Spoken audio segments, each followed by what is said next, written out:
여러분 안녕하십니까? 헬로티비 뉴스 전북입니다. 주말 뉴스 이 시간에는 한 주 동안 화제가 된 소식을 모아 전해드리겠습니다. 정읍시의 대표적 관광지 중 한 곳이 내장산 국립공원입니다. 특히 환상적인 가을 단풍으로 유명한데요.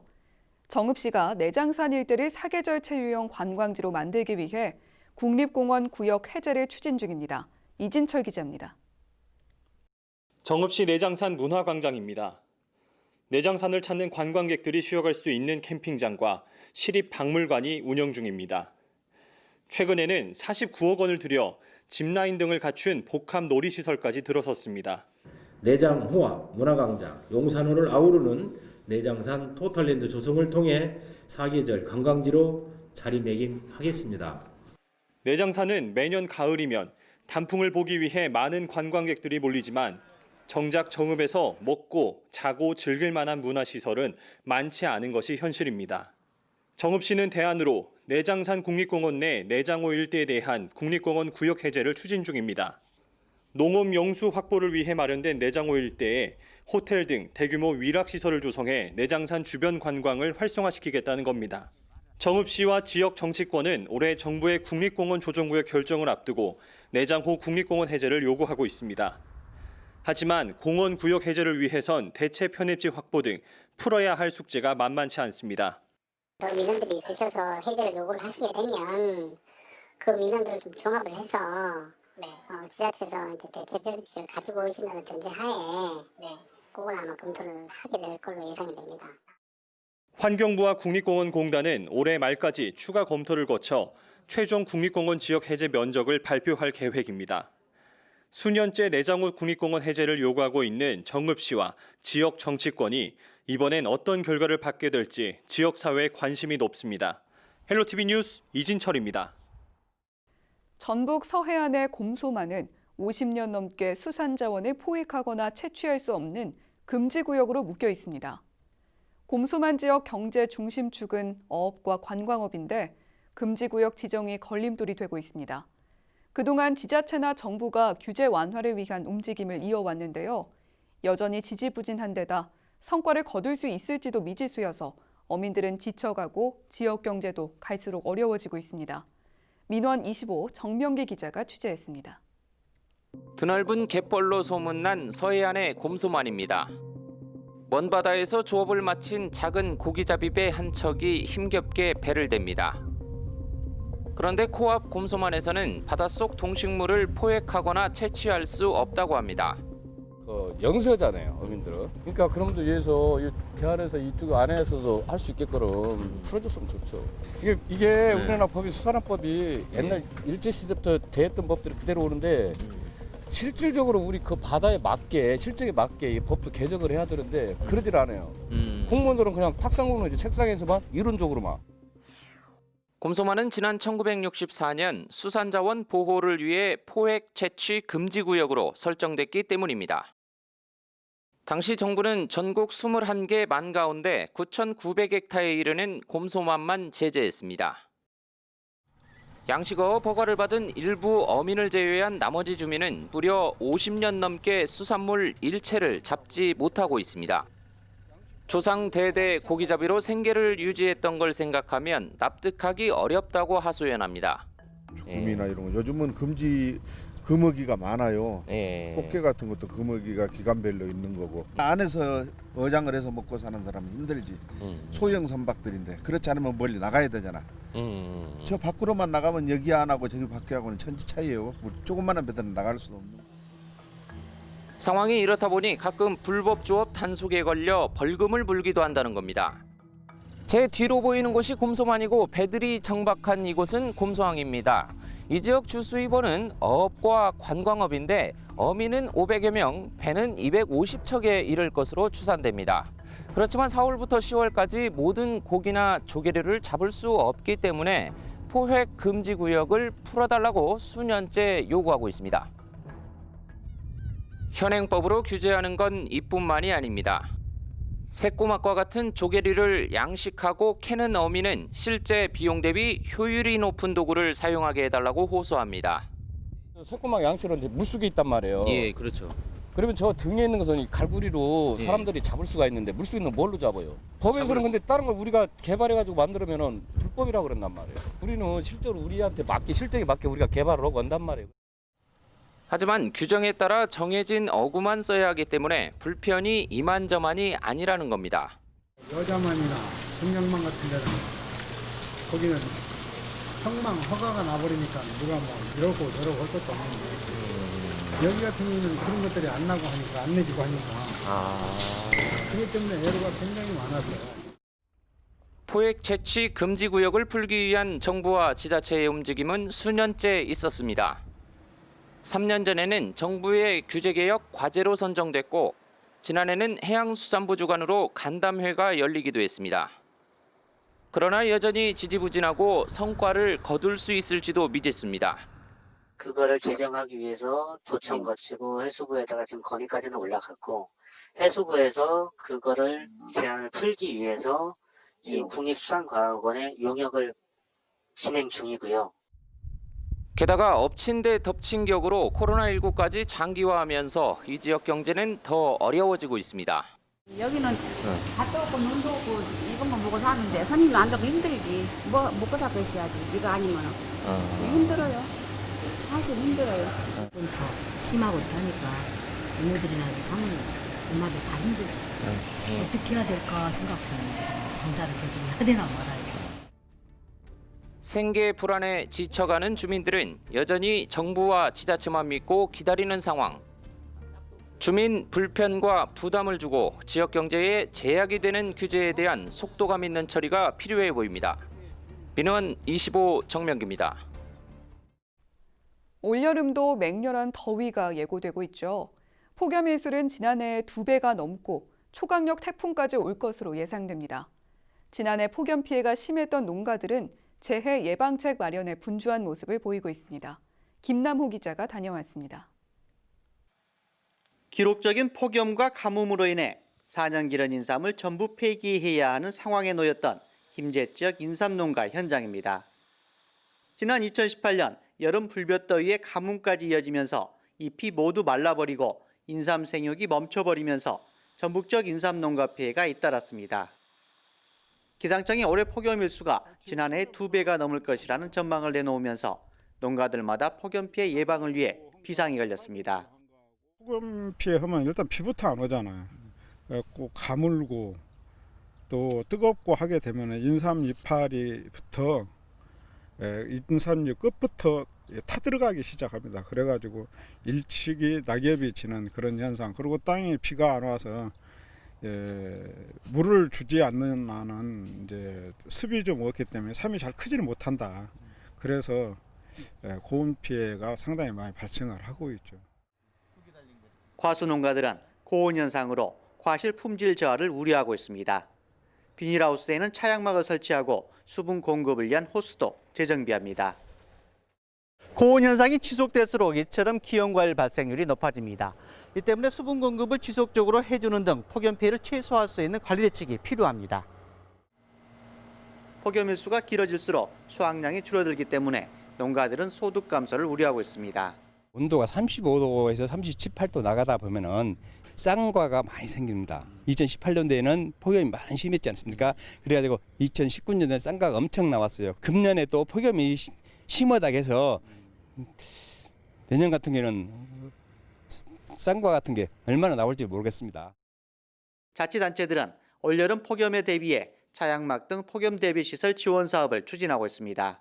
날씨가 덥다 보면은 고온 피해가 있기 때문에 해가림 시설을 지금 시범적으로 지금 추진을 하고 있고요. 또 특히 이제 하우스 같은 경우도 점적이라든가 또 그 팬 쿨러 시스템도 시범적으로 좀 하고 있습니다. 농작물에 있어서 피복을 할 수 있는 것이 볏짚이라든가 이런 걸 해가지고 이제 피해를 최소화할 수 있도록 노력을 하겠습니다. 폭염 등 여름철 재해로 인한 피해를 최소화하기 위해 지자체와 농민, 관련 기관들의 공동 대응 시스템 마련이 필요해 보입니다. 헬로티비 뉴스 김나호입니다.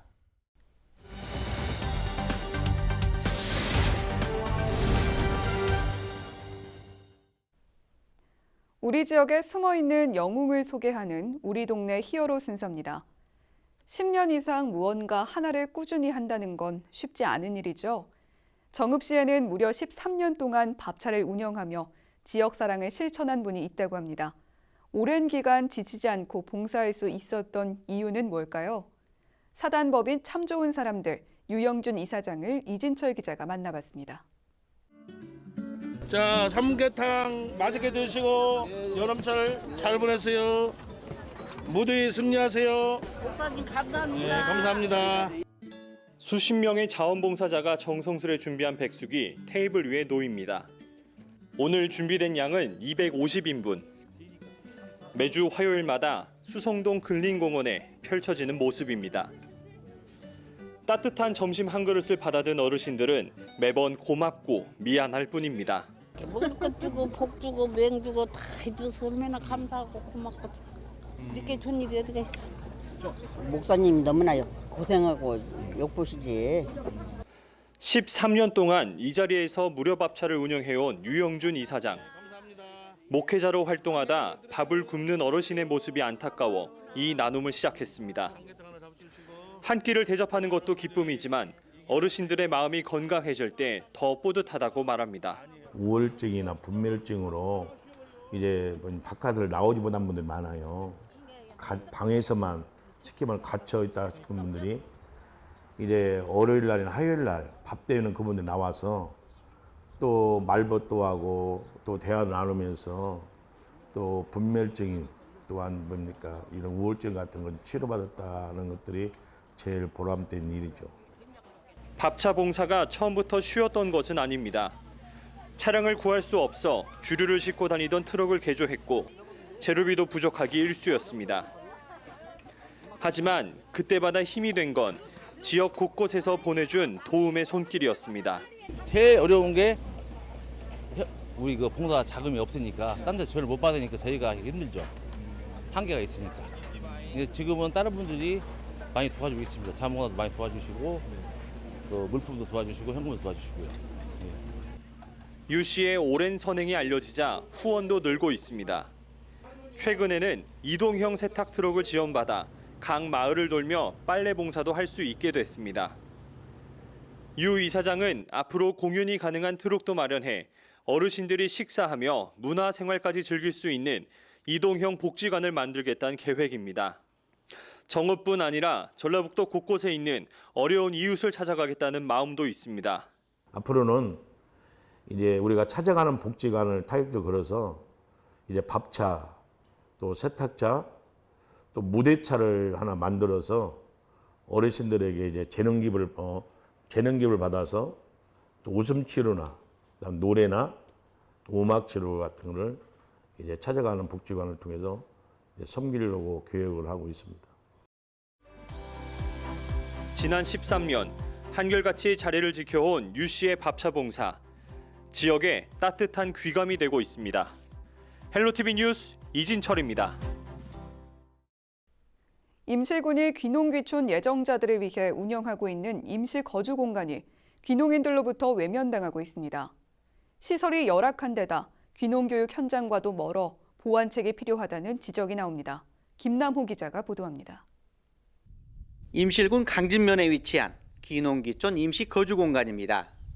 한 곳당 10평 남짓한 이 시설들은 귀농귀촌 예정자들이 적응할 수 있도록 마련됐습니다.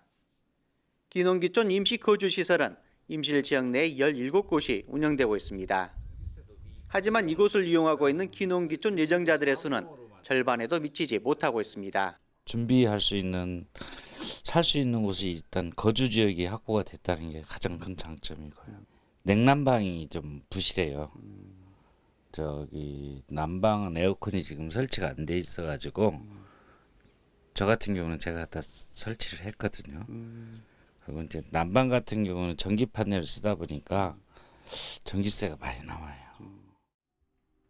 대부분 컨테이너를 이용한 시설인데다 방열 시스템이 열악해 여름철과 겨울철의 경우 한 달 전기료만 30만 원을 넘는 것으로 파악됐습니다. 또 임실읍과 거리도 멀어 귀농귀촌 예정자들이 입주를 꺼리는 것으로 알려졌습니다.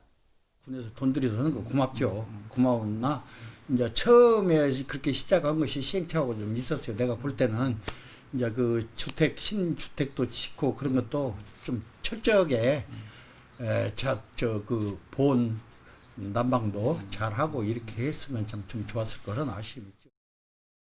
기농기촌 예정자들은 이 같은 임시 거주 시설을 최대 5년까지 사용할 수 있습니다. 하지만 시설에 대한 불만이 제기되면서 임실군 측은 시설 보완과 함께 임시립 지역에 신규 시설을 신축할 예정이라고 밝혔습니다. 고립식 건물이고 하다 보니까 여름 겨울에 냉난방이 좀 문제가 있다 보니까 임실읍이 거의 이제 생활권인데 원거리에 있기 때문에 이제 그분들이 좀 입주를 좀 기피하시는 부분이 있어요. 좀 시설을 저희가 약간 보완도 좀 하고 이제 보수 등을 통해서 이제 그분들한테 더욱더 이제 이 시설들이 활용될 수 있는 방안을 마련하도록 하겠습니다. 기농기촌 예정자들만 1년간 500여 명에 육박하고 있는 임실군. 기농기촌인 유치에 앞서 이들을 맞이할 수 있는 실효성 있는 시설에 대한 고민이 필요해 보입니다. 헬로티비 뉴스 김나옵니다. 동료 의원끼리 부적절한 관계가 폭로돼 파문을 빚고 있는 김제시 의회가 윤리특별위원회를 구성하기로 했습니다. 이에 김제시 공무원 노조는 시의회가 아직 윤리특위를 열지 않았고 잦은 사퇴라는 면죄부까지 줬다며 비판했습니다. 정명기 기자입니다. 동료 의원끼리 부적절한 관계를 맺은 사실이 폭로돼 파문을 빚는 김제시 의회입니다. 한 해 2번 열리는 정례회가 시작됐지만 불륜설에 얽힌 두 의원은 보이지 않습니다. 시의장은 정식 회의에 앞서 김제 시민에게 사죄합니다. 이번 사태에 깊이 책임감을 느끼며 이번 일련의 심려를 표시드린 점에 대해서 시민 여러분께 말씀을 사드립니다. 그러나 윤리특별위원회는 이날 꾸려지지 않았습니다. 의장단을 비롯한 운영위원회에 충분한 사전 검토와 절차가 필요하다는 겁니다. 다음부터 빠른 시일 안에 윤리특별위원회를 구성하도록 하겠습니다. 같은 날 김제시 공무원 노동조합은 해당 의원들의 즉각 사퇴를 요구했습니다. 김제시가 전국적으로 부도덕하고 불명예 도시로 낙인 찍혔다며 공직자와 시민 자존심이 바닥에 떨어졌다고 한탄합니다. 김제시 의회는 윤리특위를 개최조차 하지 않았고 자진 사퇴라는 면죄부까지 주는 것은 김제시 의회의 신뢰도를 추락시키는 더 심각한 문제이다. 그런데 공노조 측이 기자들의 질문을 받지 않고 회견을 끝내면서 정치적 의도가 있는 게 아닌지 의문을 남기기도 했습니다. 동료 의원과 부적절한 관계를 인정한 A 의원은 추가 폭로를 예고했고 해당 여성 의원은 여전히 이렇다 할 입장을 밝히지 않고 있습니다. 헬로티비 뉴스 정명기입니다. 전북도 농민 10명 가운데 7명은 60대 이상의 고령인 것으로 나타났습니다. 호남지방통계청이 발표한 2019년 전북 농업 현황에 따르면 60대 이상 농가를 운영하는 경영주 비율은 76.8%로 이 가운데 70대 이상은 47%에 달했습니다. 특히 농민 가운데 65세 이상 고령 인구 비율은 전북도가 48%로 지난해에 비해 1.6%포인트 증가했습니다. 반면 40대 미만의 젊은 농가는 0.8%에 그치는 것으로 나타났습니다. 제자의 장학금을 빼돌리고 공연 출연을 강요한 전북대 교수에게 징역형이 구형됐습니다. 전주지검은 사기 등의 혐의로 기소된 전북대학교 무용학과 59살 여성 A 교수에게 징역 2년을 구형했다고 밝혔습니다. 검찰은 피고인이 절대적 권위를 이용해 학생들을 개인 무용단의 단원으로 강제 편입시키고 학생들 명의로 장학금을 신청해 이를 편취했다고 지적했습니다. A 교수는 지난 2016년 10월과 2018년 4월 학생들에게 생활비 명목으로 장학금을 신청하라고 지시한 뒤 전북대 발전지원재단에 2천만 원을 편취한 혐의로 기소됐습니다. 헬로티비 뉴스 전북, 오늘 저희가 준비한 소식은 여기까지입니다. 저희는 언제나 지역 주민 여러분 곁에 있겠습니다. 함께해 주신 여러분 고맙습니다.